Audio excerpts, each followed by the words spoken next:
Salam dəyərli Cəbhə TV izləyiciləri, canlı yayımda hər birinizi xoş gördük. Salamlayıram hər birinizi. Yenidən siyasi gündəmi adət üzrə müzakirə edəcəyik. Studiyamın qonaq Ədalət Partiyasının sədri Mütəllim Rəhimdin bəy, xoş gəlmisiniz. Salam. Xoş gördük. Tamaşaçılarımızı da salamlayıram Vilayət bəy. Təşəkkür edirəm. Mütəllim bəy, son günlərin əsas gündəm və müzakirə mövzusu məhz İranda baş verənlərdir. İran da elə regionda yerləşir ki, bizim regionda yerləşdiyinə görə bizim üçün də ən maraqlı mövzulardan biri məhz İranda nə baş verəcəyi məsələsidir. Qərbin, yəni xüsusilə Amerikanın bəyanatları, yanaşması, Amerikada deməyək, Trumpın əslində bəyanatları və yanaşması, İsrailin buna yanaşması, eyni zamanda Körfəz ölkələri dünən məsələn Amerika ilə razılaşdılar ki, hücum olmasın deyə bir razılıq əldə olundu. Ümumi bu proseslərə necə baxırsınız, nə gözləyirsiniz, İranda nə baş verəcək? Nəzərə alsaq ki, artıq son 3 gün ərzində kifayət qədər böyük sayda ölüm xəbərləri gəlir. İstər etirazçıların güc strukturlarına qarşı törətdiyi hadisələr, eyni zamanda güc strukturlarının, hətta etirazçılardan həbs olunanların artıq dünəndən elan verdilər, edamına başlanılacaq. Yəni kifayət qədər gərgin bir ortam var. Siz nələr gözləyirsiniz? Əvvəla Vilayət bəy, onu qeyd edeyim ki, İranla bağlı məsələlərin Azərbaycanda geniş aspektdə müzakirə olunması tamamilə təbiidir. İki nüans var. Birinci, İran bizim qonşu ölkəmizdir, sərhəd ölkəmizdir. İkinci nüans ondan ibarətdir ki, İranda bizim çox sayılı soydaşlarımız yaşayır. Bu iki nüans bizi ümumiyyətlə İranla bağlı hadisələrə biganə qalmağa imkan verə bilməz. Və təbii ki, biz də biganə qalmamalıyıq. Dekabrın 28-dən başlayan etiraz aksiyaları sadəcə olaraq İranda realın devalvasiya olması ilə bağlı olaraq başlamışdı. Yəni, ticarət adamları, yəni bazarda çalışan insanlar realın devalvasiyasına qarşı bir etiraz aksiyaları keçirdilər və hökumətdən bu məsələyə çox ciddi reaksiya verməsini və onların zərərinin qarşılanmasını tələb edirdilər.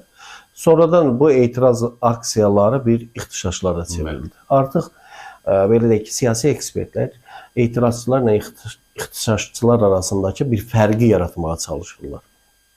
Bu da nədən ibarətdir? Sosial-iqtisadi durumuna təbii olaraq etiraz hüququ olan İran vətəndaşları, bu etirazçılar adlanır. İkinci bir tərəfdən isə hökumət qüvvələri ilə və toqquşmalara meyil olan və İranda gərginlik yaratmağa çalışan ixtişaşçılar. Və bu ixtişaşçıların daha çox xarici ölkələrdən dəstəkləndiyi ilə bağlı məlumatlar var. Dəstəklənirmi? Bu suala da cavab verək. Əlaqəsi varmı? Bir mənalı cavab vermək olar. Bəli. Bunların bu əlaqələri var. Çox düzgün, hətta şüarlar da var idi. Trump bizi öldürməyə qoymadılar. Düzgün və s. kimi məsələlərdə bunu açıq göstərir. Yəni, xaricə bir istinad nüanslar da vardı. İkinci bir tərəfdən də bu ixtişaşçıların irəli sürdüyü şüarlar və tələblər bilavasitə Trumpın və İsrailin irəli sürdüyü tələblərlə eyni məqsədə xidmət edirdi və demək olar ki, aralarında bir eynilik də vardı. Və bir müddət keçəndən sonra artıq İran rəhbərliyi, xüsusilə də bu vaxta qədər çox səbirlə susan Xamneyi, Birləşmiş Ştatların rəhbərliyini, o cümlədən Trumpı çox kəskin şəkildə tənqid elədi. Bütün bunların səbəbkarı kimi Birləşmiş Ştatları gördü. Bu təxminən bir 5 gün əvvəl verilmiş bir bəyanatdır və bunun ardınca İran prezidenti Pezeşkiyan da eyni mövqedən təxminən çıxış elədi. Baxmayaraq ki, Pezeşkiyan bu etirazlar başlayanda ilk gündən bu etirazların tamamilə doğru və haqlı olduğu fikrini qoydu və Pezeşkiyan İranın və xalqın problemlərini açıq şəkildə ifadə edirdi. Dünən etirazçılarla görüşdü. Bəli, etirazçıların nümayəndələrindən də dünən bir görüş keçirdi. Və sadəcə olaraq sonda Xamneyinin mövqeyindən çıxış etməsi də belə deyək ki, bir dövlətin maraqlarını çox güman ki, qorumağına irəli gəlir. Çünki Birləşmiş Ştatlar, ümumiyyətlə Qərb mediası, İsraildə bura daxil eləmək olar, İrana qarşı bir informasiya müharibəsi aparılır. Və İran rəhbərliyinin yaratması, siyasət, İranın təklənməsi və s. Və İran rəhbərliyi də çıxıb xalqın qarşısında həmin şəxslərin bilavasitə İran cəmiyyətinə nüfuzunun qarşısını almaq niyyəti ilə bu bəyanat veriblər. Əks halda İranın demək olar ki, daxili ictimai rəyi bütövlükdə Qərbin dəstəyi və yönəltməsi altında ola bilərdi. Ona görə də onlar da izah eləməyə çalışırlar ki, İranda təbii ki, bu cür ağır sosial-iqtisadi vəziyyətin səbəbkarı Birləşmiş Ştatlar və Qərbdir. Çünki həm realın devalvasiyası o birdən biri olmur. Yəni, dünya belə deyək, qloballaşan... Devalvasiyada deyil, daha fərqli bir şey, sıfırlanmadır. bu ikinci dalğada artıq sıfırlandı. Dekabrın 28-də sıfırlanmamışdı, amma ikinci dalğada artıq sıfırlandı. Yəni bunun da belə deyək ki, səbəbkarı təbii ki, o beynəlxalq güclərdir. Yəni İranda birdən-birə nə baş verdi ki, belə bir hadisələr oldu və iqtisadiyyatda bu qədər böhran yarandı. Görsən bu da idarə olunandı və bunu da İran rəhbərliyi bilir və onlar da deyirlər ki, bunun da səbəbi izah eləməyə çalışırlar ki, son vaxtlar İrana qarşı ardıcıl sanksiyalardır və bu sanksiyalarda tətbiq edən Birləşmiş Ştatlardır. Düzdür, bu sonuncu Birləşmiş Ştatlara qarşı ittihamlarda irəli sürüldü, amma onlar özləri də gözəl bilirlər ki, İranı dünyadan təkləyən məhz İranın hazırki rəhbərliyi, molla rejimidir. Və beləliklə artıq hadisələrin müəyyən bir müddətində bu ixtişaşçılar ki, hansı ki əllərində silahlar keçmişdi və bunlar hökumət qüvvələrinə qarşı atəş açırdılar. Bunun iki ehtimalı var. Ya doğrudan da bunlar bu silahlar hardan gəlib? Ya bunlara məqsəd yönlü şəkildə hansısa xarici qüvvələr silah ötürürlər. Bu asan bir məsələ deyil. İran cəmiyyətində silah gəzdirmək və saxlamaq qadağandır. Bu yol verilməzdir. Yaxud da ikinci ehtimal bunun az olsa belə qeyd etmək lazımdır ki, ola bilər ki, İran hökuməti özü bunu müəyyən şəxslərə verib və sonradan etiraz aksiyalarını yatırmaq üçün bir ad qoymağa çalışır. Bu ehtimal da ola bilər. Yer gəlmişən İran mediası rəsmi hökumətə yaxın olan, yəni bu molla rejiminə yaxın olan medianın son paylaşımlarına baxanda sizin bu dediyiniz ehtimal daha çox özünü büruzə verir. Niyə? Çünki daha çox məhz etirazçıların törətdiyi cinayət faktoru olan, ona istinad edir. Əməlləri daha çox göstərirlər. Bəli, ona istinad edirlər. Ona istinad edirlər ki, yəni bunlar dağıl. Hətta Pezeşkiyanın bir bəyanatı var idi, etirazçılara müraciət eləmişdi ki, sizin içinizdə təxribatçılar da var, onlara yol vermək olmaz. Xalqı meydana çağırmış. Bəli. Yəni, İran belə deyək ki, rəhbərliyi vəziyyətdən çıxmaq üçün həqiqətən də bir siyasi olaraq qiymət versək, belə ağıllı addımlar atır. Yəni etiraz aksiyalarının yatırılması üçün, yəni məntiqli addımlar atır. Amma İrandakı rejimin köhnəldiyi, bu rejimin dünya ilə ayaqlaşmadığı, insanların tələblərinə cavab vermədiyi də açıq-aşkar ortadadır. İranda azsaylı insanların, xalqların hüquqları pozulur. O cümlədən biz buna azsaylı demək, Azərbaycanlıların da haqları pozulur. Ana dilində məktəbləri yoxdur. Bundan başqa bunların öz ana dilində danışması İran cəmiyyətində qısqanclıqla qarşılanır və baskı ilə buna cavab verilir. Bütün bunlar da ona gətirib çıxarıb ki, insanlar kiçik bir qığılcımdan bütün etirazlarını ortaya qoyulur. Təbii ki, bu proses elə bir nöqtəyə gəlib çatdı ki, İranın belə deyək, güc strukturları artıq bu müqaviməti yatırtmağa çalışdılar və onlar da zorakılıq tədbirləri həyata keçirdilər. Düzdür, indi siz də bayaq qeyd elədiyiniz kimi belə məlumat verilir ki, 3000-ə yaxın, hətta 3000-ə yaxın deyilən, 2000-dən çox, 3000-ə yaxın bu cür rəqəmlər deyilir, amma bu rəqəmlər 1000-dən artıq etirazçının artıq ya həbsdə olduğu, ya bəli, dünənki rəqəmdə 10.000-dən artıq bir böyük rəqəmlər səslənir. Bunlar bilirsiniz, manipulyasiya da ola bilər. İran cəmiyyətində internet bağlanıb, xaricə çıxış yoxdur, həqiqi informasiyalar yoxdur və bizim də istinad elədiyimiz mənbələr qərbdən gələn informasiyalardır. Bunların da həqiqət olub-olmayacağı sual altındadır. Ona görə də biz qərar qəbul edərkən bu informasiyaları istinad edə bilmərik.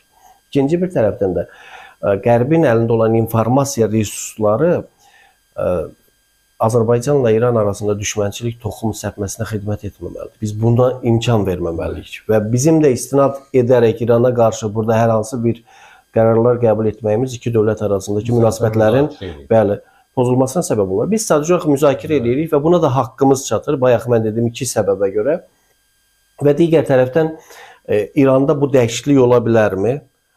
İndiki etirazlar yoxsa yatırılacaqmı? Biz buna da cavab verməliyik və təbii ki, Azərbaycanın addımlarını əsas mövzu bundan ibarətdir. Biz İran rejiminin köhnəldiyini artıq qeyd elədik. Yəni bu çürümüş bir rejimdir və müasir dünya tələblərinə cavab vermir. İnsanlar da bu idarəçilik altında yaşamaq istəmirlər. Bu da açıq aydındır. Bunlar da yeni qaydalarla idarə edə bilmirlər və nə qədər islahatçı qüvvələr olsa belə, o cümlədən Pezeşkiyanın rəhbərliyi altında bunlar sistemin özünün imkan vermədiyi təqdirdə o çərçivəni aşa bilmirlər. Sistem buna bir məhdudiyyət qoyur. Ona görə də inqilab olacaqmı? İnqilabın olması üçün avtoritar rejimlərdə iki mühüm şərt var Vilayət bəy. Birinci şərt ondan ibarətdir ki, bu etirazların başında bir nəfər lider olsun, amma biz İranda bu liderin olduğunu görmürük. Yəni Faktiki etirazlar başlı-başına davam edir. belə spontan şəkildə. Bəli, spontan şəkildə davam edir və onu yönəldən, istiqamətləndirən və idarə edən bir lider yoxdur. Baxmayaraq ki, Birləşmiş Ştatlar Pəhləvinin bir lider kimi ortaya atılması ilə bağlı bir kampaniya apardılar. Və buna da ilk ciddi etiraz aksiyaları ilə İranın öz daxilindən gəldi. Bəli, o çox əks effekt verdi və həm də haqlı olaraq insanlarda bəlkə də bu suala açıq cavab verə bilmirlər, amma şuuraltı olaraq bu sualı düşünürlər ki, necə ola bilər ki, demokratik dəyərlərdən bəhs edən Amerika və bütün belə deyək, həyatını da buna sərf edən Amerika İranda yenidən bir şah rejimi, monarxiya rejimi qurmaq istəyir. Əgər sən doğrudan da İranın demokratikləşməsini istəyirsənsə, İranda demokratik bir hakimiyyətin qorunmasına çalışmalısan. Hansı ki, bu da bütün xalqın istəyi ilə olmalı. Amerikanın Venezuelada keçirdiyi o məlum əməliyyatdan sonra o demokratik anlayışından biraz şübhə altında istifadə elədikləri açıq şəkildə daha çox insanlar inanır. Baxmayaraq ki, biz bunu əvvəlcədən deyirdik ki, Amerika və Qərbin, Avropanın özündə demokratiya onların daxili həyatları üçündür və bunu xaricə ixrac eləmirlər. İnsanlar bizi qınayırdılar və bir çox hallarda biz belə deyək, ümid yeri kimi Avropaya və Amerikaya baxırdıq. Amma biz bunu görürdük ki, onlar bizdən istifadə etməyə çalışırlar. Təzyiq vasitəsi kimi istifadə edir. Bəli, bu cəmiyyət daxilində konfliktlər yaradıb və bu konfliktləri idarə edib daha çox belə də bir sümürgəçilik siyasət aparmağa xidmət edir. Və qeyd elədiyimiz kimi bayaqki məsələyə qayıdaq. Birinci, bunların lideri yoxdur.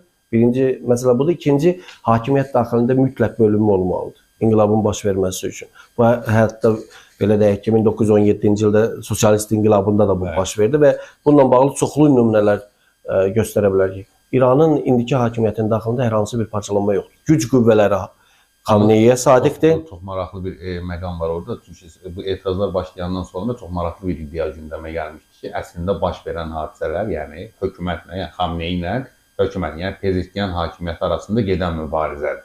Yəni belə deyim, Pezeşkiyan əslində bir liderdir və dini rejimin getməyini normal layiqli dünyəvi bir dövlət, İran dövlətinin olmasını istəyir. Yəni bu ehtimal onda siz inkar edirsiniz. Məsələ bundan ibarətdir ki, Pezeşkiyan özü sistemin məhsuludur. O ilə tamamilə razıyam. Və bu sistemi də çox güman ki, qəbul edir və onun sərhədlərindən kənara çıxa biləcək hər hansı bir fikirlər səsləndirməyib. Baxmayaraq ki, sistemin qüsurları və idarə etmə ilə bağlı bir çox şeylər deyib, amma bu bütövlükdə sistemin dəyişməsi ilə bağlı ortaya məntiqi nəticələr çıxarır. İnformasiyalar olduqca siz də qeyd elədiyiniz kimi bu etirazlar başlayanda müxtəlif gəlirdi. Məsələn, hansısa şəhərdə hakimiyyət binalarının ələ keçirilməsi, polisin xalqın tərəfinə keçməsi və s. ilə bağlı çoxsaylı informasiyalar var. Bu informasiyalar təsdiq olunmur. Baxın, bu cür şeylər sadəcə olaraq İranda bu etirazları daha da alovlandırmaq və nəzarətdən çıxarmaqdan başqa heç nəyə xidmət etmədiyi görsənir. Əgər belə bir şeylər olsaydı, onda sual çıxır. Bu, əgər etiraz aksiyalarının ilk dövrlərində belə olubsa, meydanlara axışan insanların sayı getdikcə çoxalıb. Və meydanlara bundan sonra silah-sursat da çıxarılıb. Onda gərək ələ keçirilən dövlət idarələrinin binalarının sayı daha çox olardı və xalqın tərəfinə keçən hakimiyyət nümayəndələri də çox olardı. Amma biz bunu görmədik, informasiyalarda da görmədik. Ona görə də hətta əksini görmüş olduq bir qədər. Bəli, ona görə də bu informasiyaların həqiqət olduğunu deyə bilmərik. Və bütün bunlar da İranda yaxın günlərdə inqilabın olacağıyla bağlı ehtimalları minimuma endirir. Çox təəssüf ki, yəni bu inqilab olmayacaq. Amma bu etiraz aksiyaları İrandakı daxili siyasi rejimə təsir edəcəkmi? Şübhəsiz ki, təsir edəcək. Rejimi zəiflədirmi? Tamamilə zəiflədir. Yəni bunun təsirsiz qaldığı ilə bağlı iddialar irəli sürmək də yanlış olardı. Necə istəyirik, daha doğrusu necə düşünürsünüz? Dini rejimdən imtina edə bilərlərmi İran? Məsələn, buraya yumşaq keçid deyim. Bu İrandakı dövlət quruluşu ümumiyyətlə çox mürəkkəbdir və belə deyək, klassik modellərin heç birinə yerləşmir. Siz təsəvvürləyin ki, İran konstitusiyasına görə ali dini rəhbər elə bir mövqedədir ki, dövlət içərisində ayrıca bir dövlətdir. Dünya şiələrinin rəhbəri və s. Yəni dünyada nə qədər müsəlman var, hamısını adamlara əhatə edir. Bir mərkəzi tutaq ki, Səudiyyə Ərəbistanıdır, o birisi mərkəzi də İranda yaratmağa çalışırlar, Qumda yaratmağa çalışırlar. Ölkənin prezidenti, parlament, məhkəmə, silahlı qüvvələr hamısı ali dini liderə tabedir. Yəni ölkənin xalq tərəfindən seçilmiş prezidenti belə ali prezident səlahiyyətsizdir. Bəli, ali dini liderə tabedir və o nə qərar verərsə onunla da oturub durmalıdır. Yəni belə olan halda biz hansı dinc keçiddən danışa bilirik? Yəni bilirsiniz, oradakı müəyyən qrup insanlar var ki, Xamneyinin ətrafında. Onlar həyatda özlərini yalnız bu dini libasa bürünməklə təsdiq edə biliblər və onlar da bundan geri çəkilmək istəmirlər. İkinci bir tərəfdən İranda yaranmış rejim niyə parçalanmır? Baxmayaraq ki, uzun illərdir ki, Qərbin müxtəlif hücumlarına məruz qalır. Baxmayaraq ki, bundan əvvəl Səddam Hüseyn hakimiyyətində bir laxlama oldu. Çünki hakimiyyətin içərisində müəyyən adamlar ələ aldılar. Suriyada belə oldu, Liviyada belə oldu. Amma İranda bunu bacarmırlar. İranda bir dini inanc yaradıblar. İranın bir dövlət kimi ideologiyasının əsasında dini inanclar dayanır. Və bu dini inanclara da təsir eləmək çox çətindir. Və buna görə də İranda hakimiyyətin içərisində kimlərin ələ alınması faktlarına biz rast gəlmirik. Baxmayaraq ki, müəyyən bir İsrailin kəşfiyyat orqanlarının, Qərbin kəşfiyyat orqanlarının işlədiyi deyilir. Amma bu hakimiyyət üçün ciddi təhlükə yaratmır. Mən sizin fikrinizlə razıyam. Bir əlavəm var bu məsələyə. 12-13-cü İsrail-İran müharibəsi var, xatırlayırıq qarşımız onu. Orada o yerlərin o qədər dəqiqliyi ilə bilinməsi məndə bir belə ehtimal və şübhə yaratdı ki, İranda məhz o kəşfiyyatı işləyən şəxslər kifayət qədər çoxdur vəzifədə və yaxud da məşhur bir söz var da, yəni bu işləri bilən adamlar İsrailə məlumat verirlər bu və ya digər şəkildə. Elə İsrail demişkən bu məsələyə münasibət bildirmək istəyirəm. Buradan Amerika prezidenti Donald Trump status yazdı ki, narahat olmayın, yardım yoldadır, gəlir. Hansı yardımdan danışırdı? Hə, onu mən deyim. O bayaq dediyiniz fikrə də bir cavab deyim. Buyurun. Təbii ki, İranda zaman-zaman İsrail kəşfiyyatının və Qərbin kəşfiyyatına satılmış adamların olduğu ortaya çıxdı. O 13 günlük müharibədə də müəyyən hədəflər çox dəqiqliklə vuruldu. İndi bilirsiniz nədir Vilayət bəy? Dünən də bir informasiya yazmışdılar ki, NATO təyyarələri Türkiyənin üzərində uçuş əməliyyatları həyata keçirir. Bu da İranda kəşfiyyat məlumatları toplamaq üçün. İranda kəşfiyyat məlumatları toplamaq üçün Türkiyənin üzərində uçuş əməliyyatı həyata keçirməyə ehtiyac yoxdur. Amerikanın o qədər peykləri var ki, yolda gedən insanın kimliyini belə müəyyən eləməyə imkan verir. Ona görə də bəzən İranın haqqında daha çox informasiya verirlər. O bizi çaşdırmamalıdır. Burada satqın insanlar, kəşfiyyatına ələ alınmış insanlar çoxdur. Ona ehtiyac yoxdur ki, bu peyk məlumatları bu bəs eləyir. Amma bununla texnologiya əllərində də bunun hamısını bilirlər. Göydə tüm təyyarəni söndürürlər. Bəli. Yəni bu texnologiyaların əlindədir. Amma bununla belə yəni yenə də təbii ki, satın alınmış insanlar var. Trump'ın yardım yoldadır ifadəsi şübhəsiz ki, belə deyək ki, xoş niyyətdən xəbər vermir. İran xalqına mən düşünmürəm ki, kənardan gələn bu cür baskılar İranlılara bir xoşbəxt gələcək vəd edir. Bunun özü insanda şübhə doğurur. Trump bunu izah edir. Söhbət deyir ondan getmir ki, biz ora qoşun yeridəcəyik və s. Biz bura texnoloji dəstək verəcəyik, mənəvi, psixoloji dəstək verəcəyik. Yəni bu cür yardımlardan söhbət gedir. Sonra da bunu bu cür izah eləmişdir. Amma bugünkü mediada yenidən Qərb mətbuatı hətta 96 saat müddətində İrana avia zərbələr indiriləcəyi ilə bağlı məlumatlar yaymaqdadır və hətta deyilir ki, Qətər ətrafında olan təyyarə daşıyan gəmilər İran tərəfinə çəkilməkdədir. Yəni belə bir hərəkət marşrutu da izlənilir. Bunlar bir informasiyada yayıldı ki, Amerika artıq hərbi müdaxilədən geri çəkilir və yenidən estafet İsrailə keçir. İsrail vuracaq İranı. Etirazçılarla bağlı məsələ, o Amerika Trump'ın söz verdiyi məsələ ki, etirazçılardan öyrən olarsa biz bunun cavabını verəcəyik. Artıq Qərb mətbuatı bunu yazır və belə deyək ki, İran da bunu gözləyir. Bu zərbələri endirməyin vaxtıdır. Əgər Trump dediyinə əməl eləyərsə, söhbət nədən gedir? İndiyə qədər zərbə endirə bilərdilərmi? İndiyə qədər hadisələri izləyirdilər. Bəlkə bu ixtişaşlar İranda rejimi sarsıtdı. Baxmayaraq ki, təqdim olunan lider də o effekti vermədi. Hətta farsların özü belə Pəhləvinin əleyhinə çıxış eləməyə başladılar. Haqlıdırlar. Müəyyən səbəbləri var. Haqlıdırlar yəni. Səbəbləri var. Azərbaycanlılar ümumiyyətlə qəbul eləmədilər. Kürtlər də o qədər. Azərbaycan, yəni Güney Azərbaycanlılar, Azərbaycan soydaşlarımız bu aksiyalara qoşulmuyublar, rəsmi olaraq elan olunmuyub. Yəni məsələdən kənardadır. Hətta baxmayaraq ki, bir neçə dəfə mətbuatda bu cür informasiyalar getdi ki, artıq onlar da ayağa qalxır. Çox milyonlu bir Təbrizdə miting keçirildi. Yəni bunlar onu göstərir ki, İrandakı hadisələrlə bağlı bizim belə deyək, istədiyimiz, Azərbaycanlıların istədiyi bir çox informasiya, arzuladığı informasiyalar verilir. Həqiqi informasiyalar verilmir.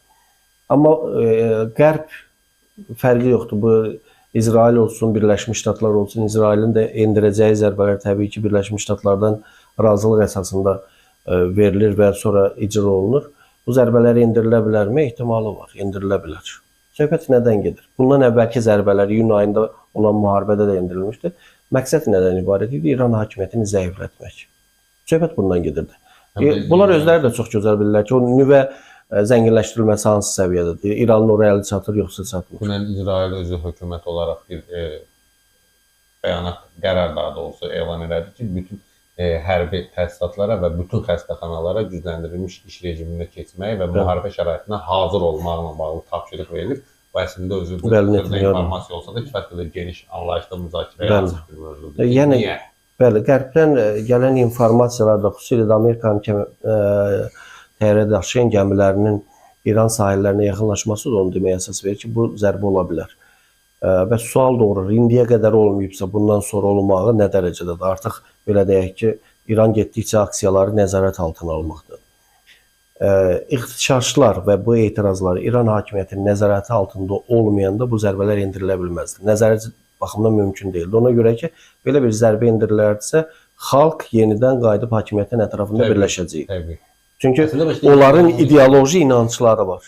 Yəni, bizi sıxan və bu günə, bu vəziyyətə qoyan böyük əksəriyyətdə İsraildir. Yəni, Siyonist rejimi.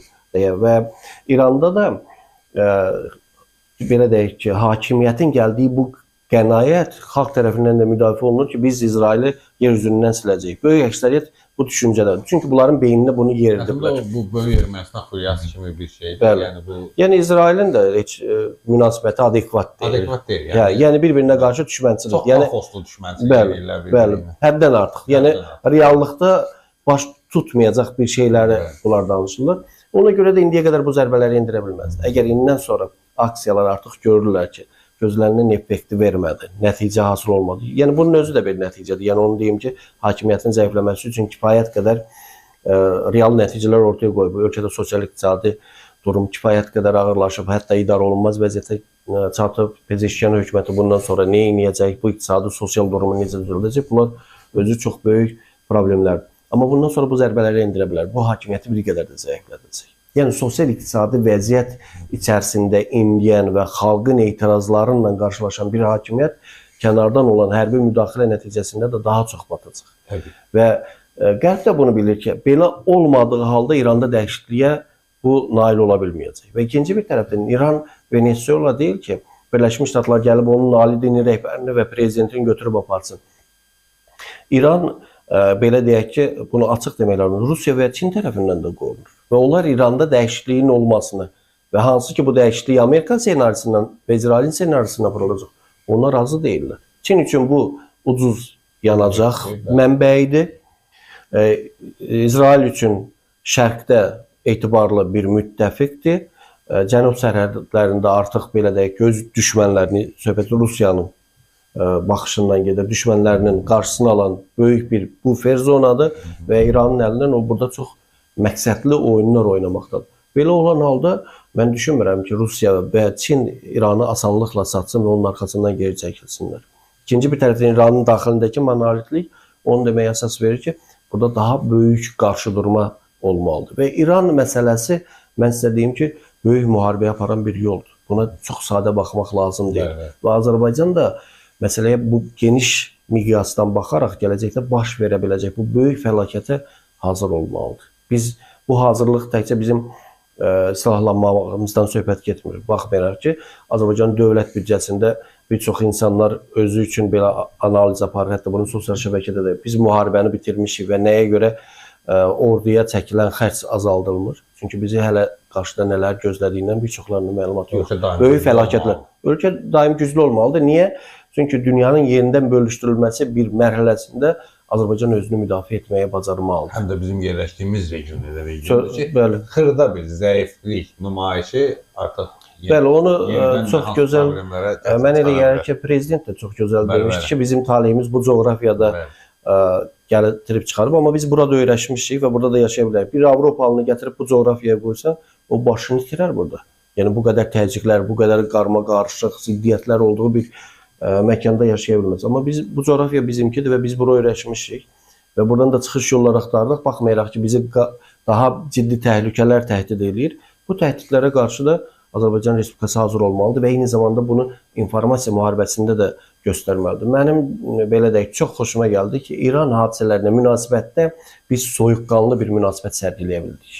Və buna görə də mediaya bir daha təşəkkür düşür. Həqiqətən ki, bunu belə deyək, bizim insanların istədiyi bir başqa şeydir, arzuları bir başqa şeydir. Hamımızın o içimizdə o arzular var. Bəzən o arzuları dilə gətirmək insana heç də fayda vermir və ölkəmizə, cəmiyyətimizə də xeyir gətirmir. Amma bunların yeridirmi, yoxsa deyilməməsi daha vacibdirmi? Bunun üzərində qərar vermək lazımdır. Məncə biz 44 günlük Vətən müharibəsindən sonra nisbətən daha peşəkarlaşmışıq. Gəlmişkən bəzən indi üstündən düzdür 5 il keçib bu Vətən müharibəsi dövründə sosial şəbəkələrdə bəzən bizdə internetin dayandırılması və sosial şəbəkələrə məhdudiyyətin qoyulması ilə bağlı rəsmi qərarlar var idi ki, onu təmin edirdilər. Mən bu gün də deyirəm, o vaxtda demişəm, ən vacib və doğru qərarlardan biri də məhz o idi. Çünki sosial şəbəkə bu gün o qədər təhlükəlidir. Xüsusilə də müharibə aparan bir ölkə üçün kifayət qədər böyük təhlükədir. Amma İran məsələsinə qayıtmaq istəyirəm. Deməli, İran rejiminin etirazçılara qarşı davranışını necə qiymətləndirir? Yəni, faktiki olaraq etirazları yatırmaq üçün güc tətbiqini burada iki aspektdən yanaşmaq lazımdır. Vilayət bəy. Birinci məsələ ondan ibarətdir ki, İranda insanların etiraz etmək bir haqqı var. Belə görsənir ki, onlar meydanlara çıxırlar və etirazlarını bildirirlər. Amma istənilən bir ölkədə, bu ölkə bizə düşmən də olsa, dost da olsa, hətta Azərbaycanın özü də olsa, etiraz aksiyası keçirənlərin dağıdıcılıq fəaliyyətinə yol verməsi bu mümkün deyil və qadağandır. Yol verilməz. Yəni, sən artıq, belə deyək, etirazını və istəklərini dinc formada ifadə eləmirsən, konstitusiya hüquqlarından normal şəkildə istifadə eləmirsən və bundan istifadə edərək əslində hüquqların pozulub, hüquqların qorunmasını istəyirsən. Bəli, və fəlakət törədərsən və təbii ki, bu da dövləti zəiflədir. Amma bütün hallarda dövlət elə bir manevr etməlidir ki, elə bir hərəkətlər etməlidir ki, etirazların yatırılmasında insanlar öldürülməsin. Çünki hər bir düşmənçiliyin əsası qoyulmalıdır. Hər bir insan dövlət üçün qiymətli olmalıdır və dövlət hesab eləməlidir ki, yanaşmasında bu insan əvəz olunmazdır və mən bunu qorumalıyam. Və ona görə də bu məsələyə kifayət qədər etirazlı yanaşmalıdır, amma dövlət maraqları da tamamilə başqa bir şeydir. Yəni mütləq şəkildə birinci növbədə dövlət qorunmalıdır. Bəli, dövlət qorunmalıdır. Bizim yəni xoşumuza gəlsə də, gəlməsə də ki, tutaq ki, bu İran dövlətidir, biz bəyənmirik oradakı rejimi planı, bu İran xalqının seçimidir. Bəli. İran xalqı 79-cu ildə bunu seçib, əgər 2026-cı ildə başqa bir rejim seçirsə, biz bu seçimə də hörmətlə yanaşmalıyıq. Amma söhbət ondan gedə bilməz ki, güclü bir dövlət getsin, onun rəhbərliyini uğrasın və aparsın. Bu da xalqın seçiminə çox böyük, belə deyək ki, hörmətsizlikdir, ən azı hörmətsizlikdir. Və dünya bütün bunlara cavab verməlidir və heç də yaxşı bir, belə deyək, tendensiyanın əsası qoyulmur. Çox ciddi və xoşagəlməz bir president yaradacaq.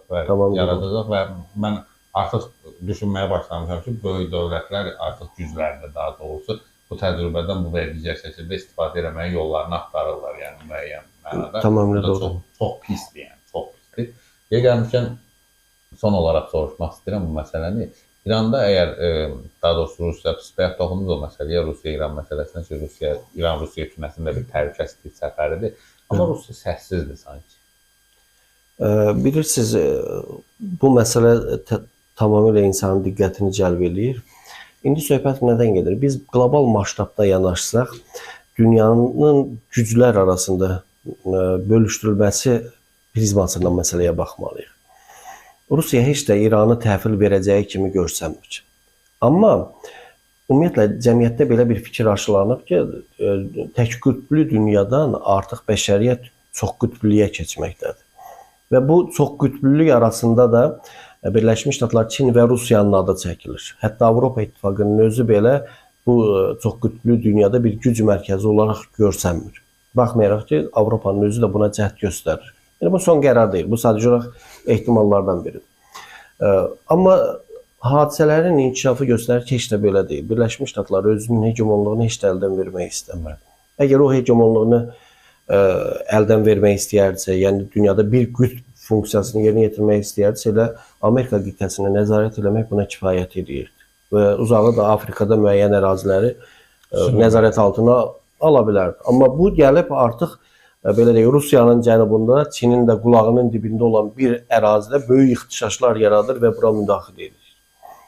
Bütün bunlar onu göstərir ki, hələ də söhbət ondan getmir ki, dünya çox qütblü bir varianta keçəcək. Amerika maksimum səy göstərir ki, özünün hegemonluğunu saxlasın və könüllü olaraq da bunu təhvil vermək niyyətində deyil. Düzdür, bəziləri hesab edir ki, bu Amerikanın yükünü artırır. Bu yükünü artırmır. Amerika imkanlarını genişləndirir və gəlirlər də onların hesabına gəlir. Və indiki halda son vaxtlar siz fikir vermişsinizmi? Jirinovskinin də bir 2022-ci ildə ölməmişdən əvvəl bir açıqlaması yayılıb və orada da deyir ki, İran məsələsində heç bir güzəşt ola bilməz. Biz oturub Amerika ilə bölüşəcəyik və çox güman ki, bunu açıq şəkildə deyir. Soçidə prezidentlər oturub bölüşəcəklər. Biz Venezuelanı verəcəyik, İranı biz alacağıq. Rusiyanın indiki halda məsələ bundan ibarətdir ki, İrana biganə qaldığını da söyləmək olmaz. İrandakı hadisələr, bu baş verən ixtişaşlar çox məntiqli və ağıllı şəkildə idarə olunmaqdadır. Bunun qabağına kim çıxdı sizcə? Rusiyasında bu ixtişaşlar daha zəif və daha idarə olunan bir hakimiyyətin yaranması Rusiya sərf edir və mən hesab edirəm ki, İran hakimiyyəti ilə birgə Rusiyada bu hadisələri idarə eləməkdə əlbir rol oynadılar. Baxmayaraq ki, kənar müdaxilələr verir. Rusiya hansı bəyanatları verəcək? Təbii ki, ümumi bir sözlərdə deyir. Başqa bir şey deyə bilməzdi. Amma məsələ bundan ibarətdir ki, Rusiyada Ukrayna cəbhəsində bu ərəfədə bir qədər irəli getdi və müəyyən bir ərazini də səhv eləmirəmsə işğal elədi. Yəni bu hadisələr heç də Rusiyaya təsirsiz ötüşməyib və Rusiya da bundan maksimum istifadə etməyə çalışır. Siz fikir verdinizmi? Çinin özü də. Biz Çin nə etməli idi? Aktiv bir hərbi hissəmi gətirməli idi və s. yox. Bunlar çox güman ki, artıq bu hücumlar olsa, indi Birləşmiş Ştatlar və İsrail bu qədər hazırlıq görür. Onlar da çox güman ki, kəşfiyyat məlumatlarına malikdirlər. Rusiyanın və Çinin orada müdafiə sənayesi nə qədər işləyib, hava hücumundan müdafiə qüvvələri nə qədər işləyib. Amerika açıq şəkildə bunu qərb mətbuatı yazır ki, bunlar zərbələri hara endirəcəklər? Silah zavodlarına, hakimiyyət qurumlarına, Müdafiə Nazirliyinə, yəni bu cür qurumlara. Yəni bunu da əvvəlcədən demək nəyə hesablanıb? Yəni bu o deməkdir ki, mən artıq hazırlıq gördüm və bura zərbə endirəcəm, sən oradan kənara çəkil. İran bunu daha belə deyək, səmimi şəkildə eləyirdi ki, bu 13 günlük müharibədə Birləşmiş Ştatlar açıq şəkildə informasiya ötürdü və sonra da onu etiraf elədi ki, mən Qətərdəki bazaya zərbə endirəcəm, sən oradakı canlı qüvvəni çıxart. Və bunlar belə deyək ki, bir-birinə zərbə endirirlər, amma əvvəlcədən deyirlər ki, mən filan yerə vuracam. Çox güman ki, onun zərbənin həcmi də razılaşdırılır ki, bunu bərk vurmalısan, yaxud da biraz yavaş vurmalısan ki, təsir edin. Sonra da fikirləşsən ki, əslində yaxşı adamdır, olub da işdir. Tamam, çox sağ olun, var olun, minnətlər. Mən təşəkkür edirəm dəvətinizə görə. Dəyərli Cəbhə TV izləyiciləri, hər birinizə dərin təşəkkürümü bildirirəm ki, bəyənirsiniz, paylaşırsınız. Yayından sonra da eyni qaydada bəyənək paylaşar, kanala da abunə olaq ki, daha çox insan yayından məlumatlı ola bilsin. Biz həftənin 5 günü canlı yayında oluruq. Bizi canlı yayınlarda izləməyi unutmayın. Sağ olun, növbət canlı yayınlarda görüşmək ümidi ilə. Hələlik.